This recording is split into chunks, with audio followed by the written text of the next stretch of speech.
Hello மக்களே, இன்றைக்கி wait லாஸில் டே 7. இன்னைக்கு காலையில் எழுந்திரிச்ச உடனே சுட தண்ணியெலாம் குடிச்சிட்டு காலை கடன் எல்லாம் முடிக்க வேண்டியதெல்லாம் முடிச்சுட்டு பக்கத்தில் இருக்க பார்க்கு கிளம்பிட்டோம். அங்கே போயிட்டு ஒரு 6 ரவுண்டு நல்லா வாக்கிங் போயிட்டு எத்தனை கவுண்ட் நடந்ததுன்னு சொல்லிட்டு காட்டுறேன் பாருங்கள். முடிச்சுட்டு இன்றைக்கி சனிக்கிழமை நம்ம எல்லாம் முடிச்சுட்டு அதுக்கப்புறம் வீட்டுக்கு போய் வாக்கிங் எல்லாம் முடிச்சுட்டு எக்ஸசைஸ் பண்ண ஆரம்பிச்சிட்டேன். எக்ஸசைஸ்லாம் முடிச்சுட்டு நான் எப்பயும் குடிக்கிற அந்த சிறுதானிய பவுட்ரு கலக்கி குடிச்சிட்டு குளிக்க போயிட்டேன். ஆனால் இன்றைக்கி கொஞ்சம் எக்ஸசைஸ் கொஞ்சம் ஒரு 1/2 மேலே பண்ணியிருந்தேன்.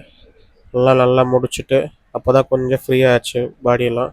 அதெல்லாம் முடிச்சுட்டு நல்லா போய் ஒரு குளியெல்லாம் போட்டுட்டு வந்துட்டு காலையில் சாப்பாட்டுக்கு வந்து 2 தோசை, 2 ஒயிட் எக், கொஞ்சம் சட்னி இதெல்லாம் வச்சு கொஞ்சம் சட்னி மதியத்து செஞ்சு அந்த குழம்பு எல்லாம் வச்சு சாப்பிட்டுட்டு கீரை பொரியல் லஞ்ச் எல்லாம் வச்சு சாப்பிட்டு ஆஃபீஸ் கிளம்பி போயிட்டேன். ஆஃபீஸில் முடிச்சுட்டு மதியம் லஞ்சு கொஞ்சம் சாதம் கீரை எல்லாம் எடுத்து சாப்பிட்டுட்டு ஈவினிங்காக ஒரு க்ரீன் டீ குடிச்சிட்டு நைட்டுக்கு வந்து 2 தோசை அதெல்லாம் சாப்பிட்டு முடிச்சுட்டு கொஞ்சம் அளவாக சாப்பிட்றேன். எதுவாக இருந்தாலும் வெயிட் லாஸ் பண்ணுறப்போ எல்லாம் முடிச்சுட்டு இன்றைக்கி டே 7 நான் முடிச்சுக்கிறேன். டே 8 நம்ம நாளைக்கு பார்க்கலாம்.